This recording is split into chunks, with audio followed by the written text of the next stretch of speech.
Noong 1998 hanggang 2004, ang Petronas Towers ng Malaysia ang tinaguriang pinakamataas na building sa buong mundo. Hanggang sa mabasag ang record na ito ng Taipei 101 noong 2004 hanggang 2010, kung saan ang naging pinakamataas na building naman hanggang sa ngayon ay ang Burj Khalifa sa Dubai. Hi guys!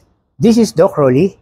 Meron po akong share sa inyo na isang napakagandang painting na ginawa ng isang Taiwanese expert. Ang tawag ko po sa kanya ay The Amazing Artist ng Taiwan. At ito po ay bago po mag-pandemic sa isang business trip, ako po ay nagpagawa ng painting na ito.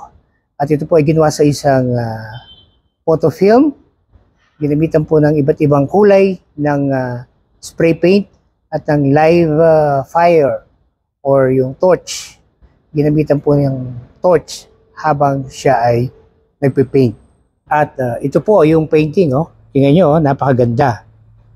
Nakapaint po dyan yung dating pinakamataas na building sa buong mundo, yung Taipei 101.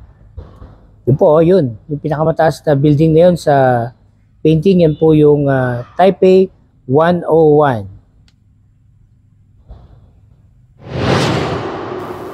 May 2018, ako po ay nagpunta sa Taipei, Taiwan dahil sa isang business trip at yan, nakita ko po yung dating pinakamataas na building sa buong mundo. Ito po ay ang Taipei 101.